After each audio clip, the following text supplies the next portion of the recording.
Hello, everyone. You're watching the Lowellian. I'm Alessandra Fischer, and I'm here with Nicole today.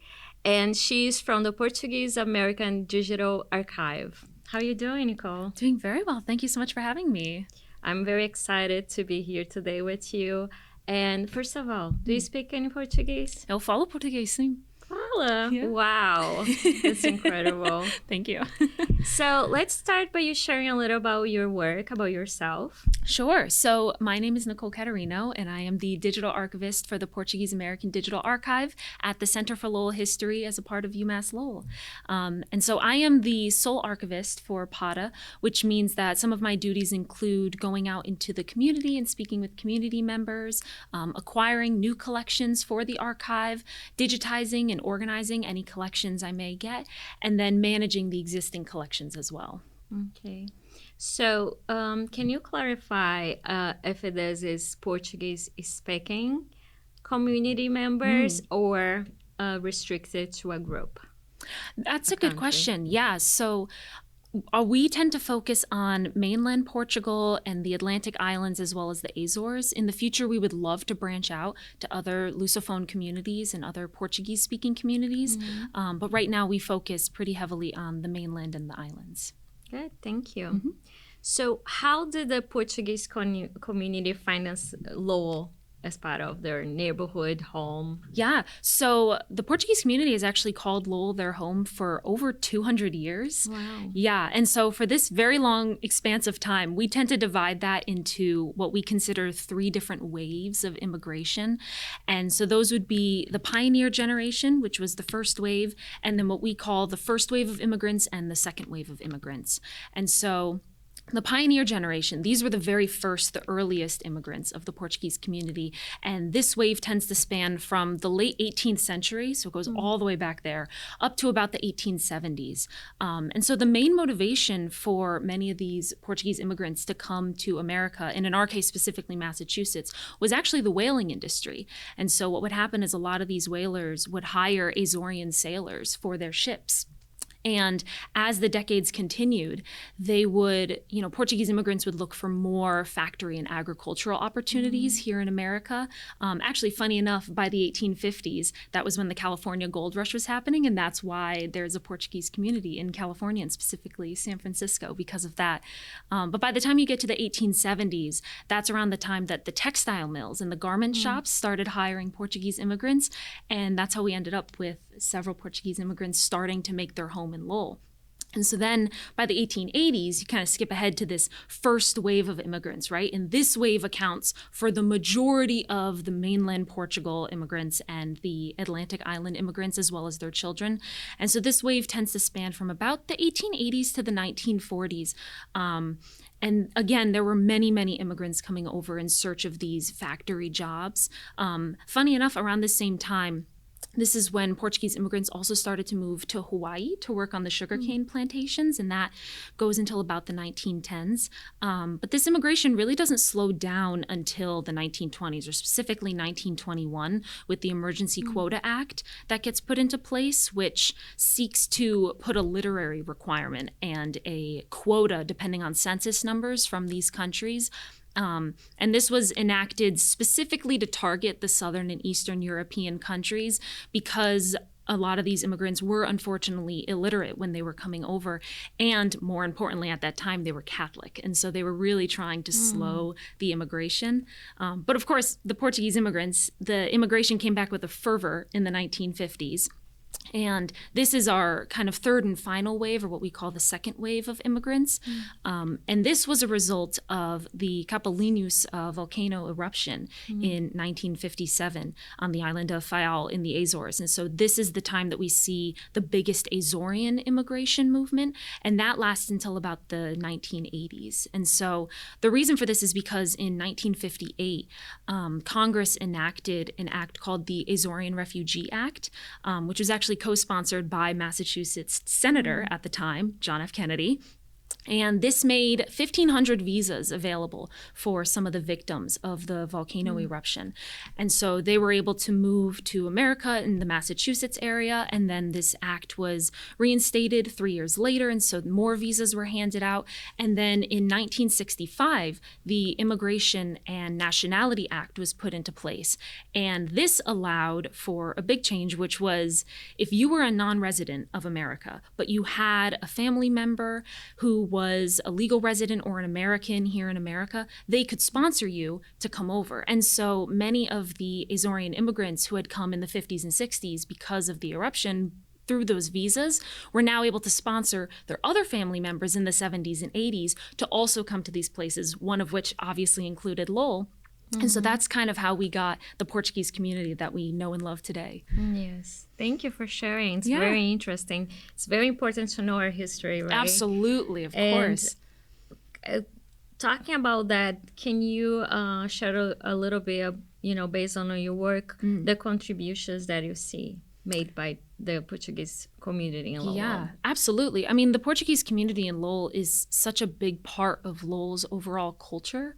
And I think a lot of the Portuguese culture in general and things like the festas or, the holidays, the various churches around Lowell, the restaurants you see, even the language that people speak, it's such a influential part of the community. And Portuguese Americans, or specifically Portuguese immigrants, have been here for so long that Lowell really wouldn't be what it is today without the Portuguese community. And that's true for any immigrant community that comes to Lowell, of course. But specifically with this, the Portuguese Americans have really left their mark on this city.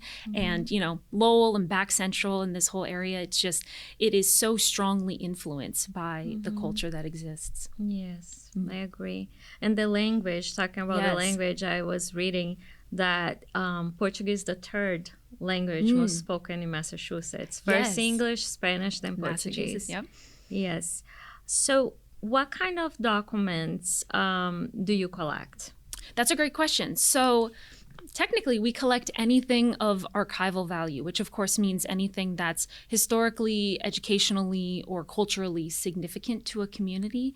Currently, we have about 3,800 items, even more, on our website. And this includes anything from photos of Carnaval dances or telegrams from Portuguese royals or passports and work permits from Portuguese immigrants, scrapbooks, brochures. I mean, you name it, we probably have it. And it's truly, it's amazing that we're able to collect these kind of things. And so we rarely collect physical items. That is the one thing about our archive that's different than maybe some other archives. Because we are a digital archive, we don't tend to collect many physical things because we prioritize our digitization efforts. But we do have some physical collections existing at the Center for Lowell History as a part of PATA. And I've actually brought an item here today from one of those collections, which is the Victor Ayres collection. Victor Ayres was the oldest of 12 siblings in the Ayres family, which is a very, significant Portuguese family here in Lowell. And he created this photo album during his service in the U.S. Army during World War II. Wow. And so I would love to show it to you. Yes, I would love to see that.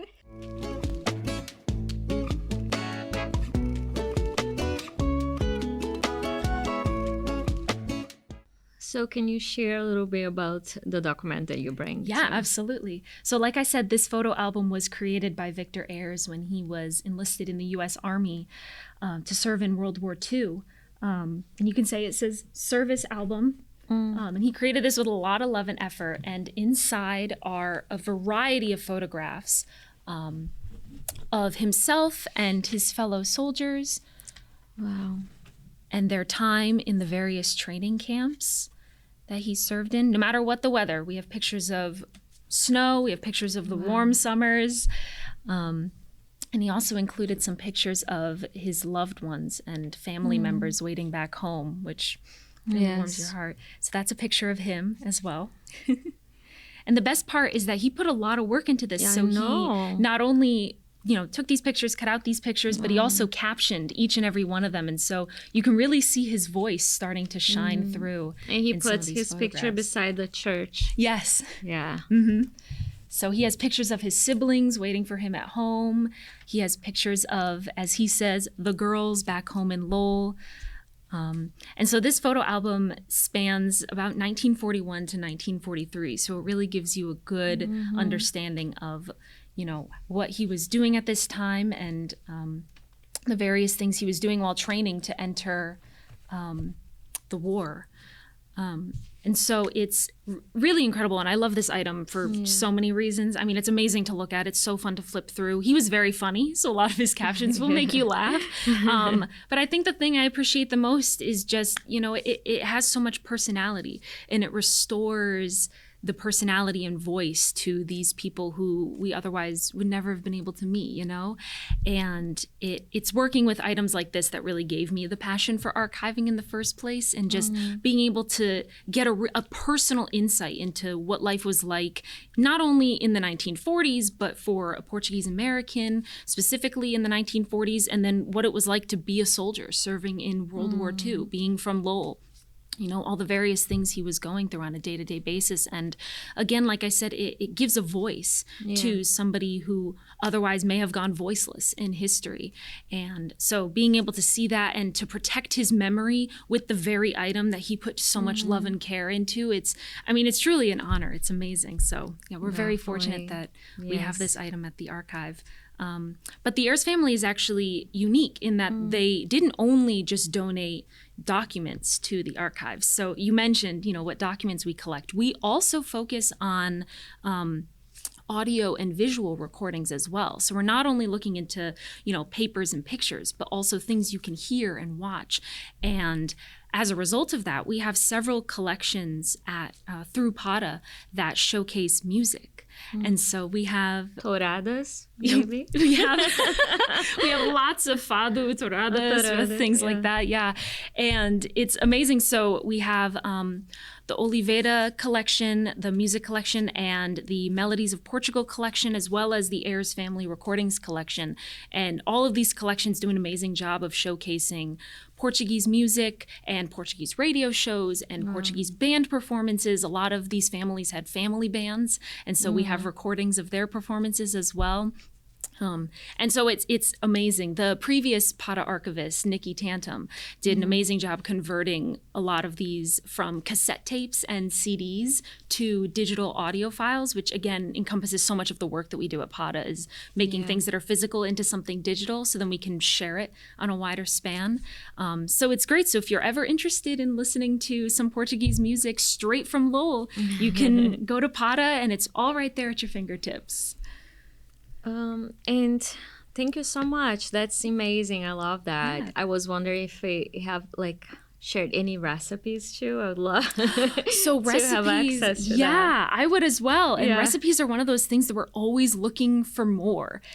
So if anybody knows of any, significant family recipes, anything that you may be hanging on to, that is something that we're always looking to try to digitize and get online. We do have a few, but not as many as we would like, because obviously foodways are such an important part of the Portuguese culture, and food is so important to our community that we would love to collect as much as we possibly could. Of course, it's not always feasible, but recipes are definitely one of those things we would love to look into more. Yeah, usually when I ask, then they kind of go over oh, I don't really know the recipe. I just add a little bit, and then I will. Yes, the entire Portuguese side of my family is very I just do a little bit of this and a little bit of that. It's can you write it down so I can put it somewhere, like a nice archive? I know, right?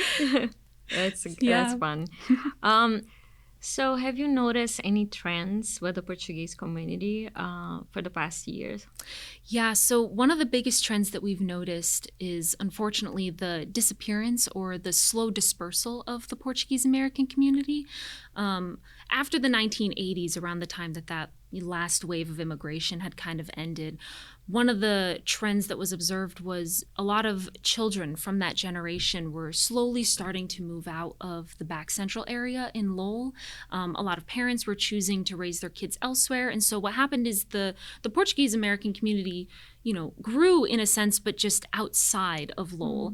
And so what this resulted in was, a lot of the Portuguese American clubs and centers, which, are the heart of the community, they started to see fewer enrollment numbers and, most importantly, fewer young voices. And so this was really one of the main motivating factors as to why we created PADA in the first place, because this is not a unique trend for Lowell. This is something that, Portuguese American communities across Massachusetts have observed.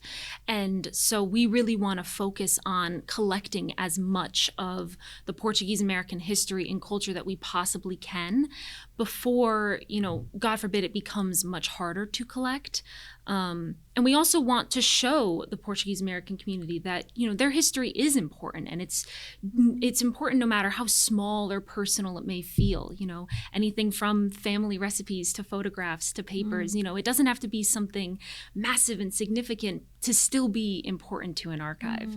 So, yeah. I was thinking about crafts. Yes. Arts and crafts, os crochets. Yes, absolutely, of course. Yeah, any of those fiber arts, definitely. Things like that are so important to a culture, and you wouldn't even think so, because it might just be, a habit or something you're so used to seeing, but it is important, and it's important to preserve that so then future generations can see the amazing impact that the Portuguese community has had on this city.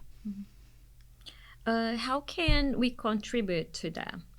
That is actually an amazing question. So the best way that anybody can contribute to PADA, interestingly enough, is by leaving a comment for us on our website. So our website is really unique in that on the page of every item that we have in the archive, there's a little comment box at the bottom where you can leave your name and your email and then a comment for us.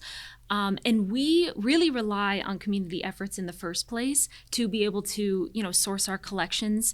But we also rely on the community very heavily when it comes to filling in the missing details that we may not have gotten when we were initially acquiring these collections. Sometimes we miss things like names or dates or places, street names, things like that.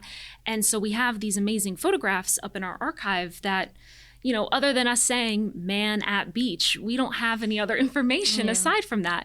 And so if you go to PADA's website and you happen to find that photo and you say, wait a minute, that was my great-grandfather. He lived in Lowell from this time to this time on this street. That's amazingly helpful to us. And even if it's a photograph that has 20 people in it and you can only identify one of them, that's still one more person whose name we have now have in the archive, and one more detail that researchers and future users can be able to, utilize for their own work. And so, if you think you would be good at maybe naming dancers in a carnival dance that we have, or, listing members of a soccer team from Lowell in the 80s, please come visit our website, leave us a comment. We love to talk. So, and we would obviously love to collect that information. So we could use all the help we can get. That's the beauty of a community archive, is we can rely on the community.